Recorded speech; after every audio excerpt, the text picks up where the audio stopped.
4.5 సంవత్సరాల సుదీర్ఘ పోరాటం తర్వాత ఐపీఎస్ అధికారి ఏబి వెంకటేశ్వరరావు గారు నిన్న పోస్టింగ్ తెచ్చుకొని అదే రోజున రిటైర్ అయ్యారు. ఇంతకాలం పాటు పోరాడాడు కాబట్టి ఆయన చిట్ట చివరికి నైతిక విజయం సాధించాడు కాబట్టి మళ్ళీ పోస్టింగ్ తెచ్చుకొని రిటైర్మెంట్ తీసుకున్నాడు కాబట్టి సహజంగానే ప్రజల్లో ఆయన పట్ల సానుభూతి, గౌరవం ఏర్పడినాయి. ఇంతకాలం పాటు ఈ హరాస్మెంట్ని, ఈ వేధింపుల్ని తట్టుకొని నిలబడ్డాడు ఆయన. ఎక్కడా కూడా పొరపాటు మాట మాట్లాడలేదు ఇన్ని సంవత్సరాల్లో కూడా.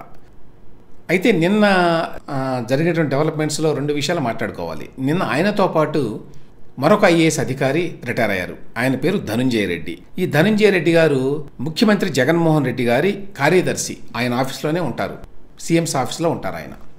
ఆయనకి కుడి భుజమో ఎడమ భుజమో అన్నట్టుగా ఉంటారు ధనుంజయ రెడ్డి గారు. ఈ ధనుంజయ రెడ్డి గారు రిటైర్ అయితే ఎవరికి తెలియదు అసలు, అలా అయింది. అదే ఏబి వెంకటేశ్వరరావు గారు రిటైర్మెంట్ అయితే నిన్న అప్పటికప్పుడే ఆర్డర్స్ ఇచ్చారు స్టేషనరీ అండ్ ప్రింటింగ్ కమిషనర్గా. అది గతంలో కూడా అదే పొజిషన్ ఇచ్చారు వీళ్ళు. అక్కడ ఆఫీస్కి వెళ్ళారు. మీరు ఆఫీస్ చూస్తే ఎంత డిలాబిటేటెడ్ కండిషన్లో ఉందో, ఎంత శిథిలావస్థలో ఉందో మీరు ఆ విజువల్స్ ఎక్కడైనా చూస్తే, ఆ ఫోటో చూస్తే అర్థమవుతుంది. అంటే ఎట్లా నడుపుతున్నారు ప్రభుత్వ కార్యాలయాల్ని అనేది ఒకటి ఇక్కడ ఒక పాయింట్. రెండవది, ఆయన వెళ్ళగానే ఛార్జ్ తీసుకొని ఆ వెంటనే మళ్ళీ రిటైర్మెంట్. సో రిటైర్మెంట్ సందర్భంగా జనరల్గా ఏంటంటే పెద్ద ఎత్తున అధికారులు వస్తారు, అంటే తోటి సహచరులు అయినటువంటి ఐఏఎస్ అధికారులు.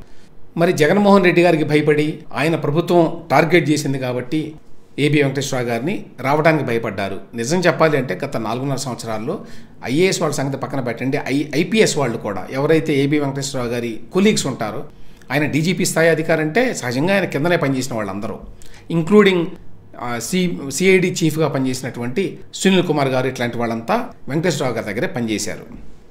ఇన్ఫ్యాక్ట్ కొంతమంది జోకులు కూడా వేస్తారు, సునీల్ కుమార్ గారికి గురువు గారు అసలు వెంకటేశ్వరరావు గారు అని. ఆ రకమైన అనుబంధం ఉండేది. కొంత లిటరీ ఇంట్రెస్ట్లు కూడా ఉన్నాయి ఇద్దరికి. సునీల్ కుమార్ గారికి ఉన్నాయి, అలాగే వెంకటేశ్వరరావు గారికి కూడా సాహిత్యం పట్ల, ఇతర అంశాల పట్ల చాలా ఆసక్తి ఉంది. ఆ నేపథ్యంలో అట్లా వ్యాఖ్యలు చేసేవాళ్ళు చాలామంది. సో అటువంటి వ్యక్తి ఆయన రిటైర్ అవుతుంటే ఐపీఎస్ వాళ్ళు ఎవ్వరూ రాలేదు. ఎందుకు? జగన్మోహన్ రెడ్డి దర్బార్కి భయపడి, ఆయన ప్రభుత్వానికి భయపడి. ఎందుకంటే వాళ్ళని కూడా టార్గెట్ చేస్తారు కాబట్టి. 4.5 సంవత్సరాలు అయితే ఒకళ్ళు కూడా ఫోన్లో కూడా మాట్లాడలేదట. ఫోన్లో మాట్లాడినా సరే మనల్ని టార్గెట్ చేస్తారని భయంతో ఉణికిపోయారు ఐపీఎస్ అధికారులందరూ. వాళ్ళలో ఒక్క అధికారి మాత్రమే కొంచెం నిబద్ధతతోటి వ్యవహరించాడు. ఆయన ద్వారకా తిరుమలరావు గారు, ప్రస్తుతం ఆర్టీసీ మేనేజింగ్ డైరెక్టర్గా ఉన్నారు.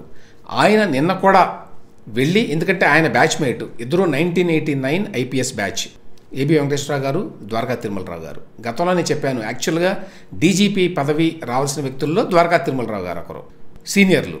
నిజానికి ప్యానెల్ పంపిస్తే యూపీఎస్సీకి డీజీపీ పోస్ట్ కోసం అందులో ద్వారకా తిరుమలరావు గారి పేరు, వెంకటేశ్వరరావు గారి పేరు ఉండేది. సరే, వెంకటేశ్వరరావు గారు మొన్నటిదాకా సస్పెన్షన్లో ఉన్నారు, కానీ మొన్న మార్చినప్పుడు కూడా ఎన్నికల సంఘం వాళ్ళు జవహర్ రెడ్డి గారు పంపించిన ప్యానెల్లో ద్వారకా తిరుమలరావు గారి పేరు ఉన్నది. సో ఏదేమైనప్పటికీ ద్వారకా తిరుమలరావు గారు మాత్రం వెళ్ళి నిన్న ఆయన అభినందనలు తెలిపాడు రిటైర్మెంట్ సందర్భంగా. ఇంకా అవి కాకుండా ఇంకా ఒకళ్ళిద్దరు అధికారులు కూడా వెళ్ళారు. బట్ నేను మాట్లాడుతుంది ఐపీఎస్లో ఉన్నటువంటి ఆయన సీనియర్ అధికారులు, వాళ్ళు ఎవ్వరూ వెళ్ళలేదు. కానీ పెద్ద ఎత్తున నిన్న స్టేషనరీ అండ్ ప్రింటింగ్ ఉద్యోగులు, వాళ్ళతో పాటుగా పబ్లిక్ నుంచి పెద్ద ఎత్తున స్పందన వచ్చింది. ఎవరెవరో చాలామంది వచ్చి శాలువాలు కప్పి ఆయన సన్మానాలు చేశారు. తర్వాత ఆయన ఆఫీస్ నుంచి బయటికి వెళ్ళినప్పుడు లిటరల్గా ఆయన కొంచెం భారీ కాయుడే, కానీ ఆయన ఎత్తుకొని వెళ్ళి బయట ఆయన కారులో వరకు ఆయన తీసుకెళ్లారు. ఆ గౌరవం దక్కింది ఆయనకి. ఆ గౌరవం దక్కడానికి కారణం ఏంటంటే ఆయన స్ట్రైట్ ఫార్వర్డ్గా వ్యవహరించాడు. ఇంత పెద్ద ఎత్తున వేధింపులకు గురి చేసినా కూడా ధైర్యంగా నిలబడ్డాడు, ఎక్కడ కాంప్రమైజ్ కాలేదు. ఇన్ఫ్యాక్ట్ గతంలో మొదటిసారి సస్పెన్షన్ చేసినప్పుడు ఆయన మీద పరోక్షంగా ఒత్తిడి తీసుకొచ్చారట చాలామంది. నువ్వు ఒక్కసారి వెళ్ళి జగన్మోహన్ రెడ్డి గారిని కలిసి సారీ చెప్పండి ఆయనకి చెప్తే, అప్పుడు జస్ట్ కలవండి, నేను సారీ చెప్పను అన్నట్టు అయినా. అంటే లేదు, జస్ట్ కలవండి, అయితే మీరు ఒకసారి కలిస్తే చాలు అన్నారట. అయినా కలవడానికి ఇష్టపడలా.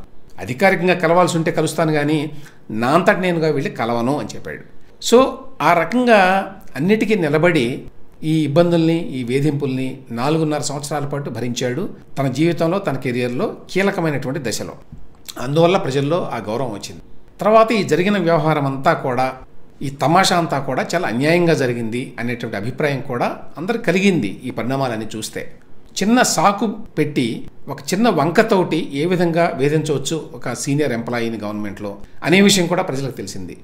ఈ కారణాలన్నింటి చేత ఏబి వెంకటేశ్వరరావు గారి పట్ల ఉన్న పెద్ద ఎత్తున వెల్లడైనటువంటి సానుభూతి కానివ్వండి, మద్దతు కానివ్వండి, అది నిన్న కూడా రిఫ్లెక్ట్ అయింది ఆయన రిటైర్మెంట్ సందర్భంగా. అదే టైంలో రిటైర్ అయినటువంటి ధనంజయ రెడ్డి గారు విషయం మాత్రం ఎవరికి తెలియని కూడా తెలియదు. సో ప్రభుత్వంలో ఉన్న, అధికారంలో ఉన్న, అధికారం అంతా మన గుప్పిట్లో ఉన్నా కూడా ప్రజలకు తెలుసు ఏది మంచి ఏది చెడు అని.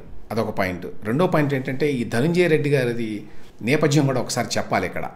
ఇప్పుడు జగన్మోహన్ రెడ్డి గారు ఎట్లయితే అన్ని చోట్ల తన వాళ్ళని పెట్టుకుంటాడో, వాళ్ళ తండ్రి గారైన వైఎస్ రాజశేఖర రెడ్డి గారు కూడా అదే పని చేసేవారు. ఈ ధనంజయ రెడ్డి గారు అండమాన్ అండ్ నికోబార్ గవర్నమెంట్లో పనిచేసేవాడండి. ఆయన రాష్ట్రానికి చెందిన వ్యక్తి కాదు, అంటే రాష్ట్ర కేడర్కి చెందిన వ్యక్తి కాదు. అటువంటి వ్యక్తిని అప్పట్లో రాజశేఖర రెడ్డి గారు ముఖ్యమంత్రిగా ఉన్నప్పుడు ఆయన తెచ్చుకున్నాడు. ఆయన ఐఏఎస్ కాదు, కానీ రాజశేఖర రెడ్డి గారు డెప్యుటేషన్ మీద ఆయన తెచ్చుకొని ప్రభుత్వంలో అబ్జార్బ్ చేసేసుకొని ఏపీలో అధికారం ఉన్నప్పుడు ఆయనకి ఐఏఎస్ కూడా ఇచ్చాడు. ఆయన ఒరిజినల్గా ఐఏఎస్ కాదు. దీన్ని బట్టి అర్థం చేసుకోవచ్చు ఎందుకు వీళ్ళంతా చొక్కాలు చింపుకొని మరీ పనిచేస్తారు, వయస్సు కోసం కావచ్చు, ఇప్పుడు జగన్ కోసం కావచ్చు. ఎందుకంటే క్యాస్ట్ ఫీలింగ్తోనూ బంధుప్రీతితోనూ తెచ్చుకొని ఇచ్చారు కాబట్టి ఈ పదవులన్నీ అర్హులు కాకపోయినా వాళ్ళకి సహజంగానే ఆ కృతజ్ఞత, ఆ గ్రాటిట్యూడ్ ఉంటాయి. ఇక చాలామంది అడిగే ప్రశ్న ఏమిటంటే ఇప్పుడు మరి ఏబి వెంకటేశ్వరరావు గారి పరిస్థితి ఏమిటి? రేపు కనుక ఒకవేళ ప్రభుత్వం మారితే, కూటమి ప్రభుత్వం అధికారంలోకి వస్తే ఏబి వెంకటేశ్వరరావు గారిని డీజీపీగా నియమించేటువంటి అవకాశం ఉంటుందా? ఎందుకంటే ఆయనకి ఆ అర్హత ఉన్నది కాబట్టి.